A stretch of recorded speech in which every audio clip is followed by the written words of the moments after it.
Ayan, welcome guys sa ating channel. So, meron na naman tayong bagong pagkakakitaan. So, ang gagawin lang natin dito is maglalakad lang tayo, mag-shake lang tayo ng cellphone is maaari na tayo makakuha ng points kahit naka-off data tayo dito guys. So, i-open lang natin yung cellphone natin para makaklaim tayo. Ayan, so meron tayong mga daily tasks dito na pwedeng pagkunan din ng mga coins. May mga survey din tayo na pwedeng pagkunan ng mga points. At syempre, meron tayong mga extra games na pwede din natin pagkuha ng mga coins. So, ang maaari naman natin makuha or ma-redeem dito is meron tayong PayPal, may Amazon gifts tayo at iba't iba pang gift cards. Syempre, meron tayong Starbucks, meron Google gift card, ayan.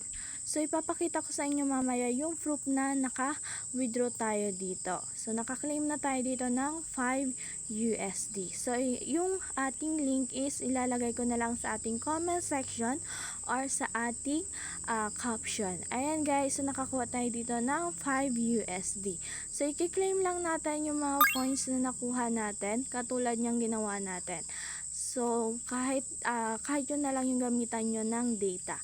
So, sa pag-i-invite naman guys is pwede kayo makakuha ng 20 to 150 coins. Kaya kung masipag ka mag-invite is mas mapapabilis kang makapag-withdraw dito sa ating free app. So, kahit hindi ka naman mag-invite, so makaka-claim ka pa rin basta maipon mo yung points.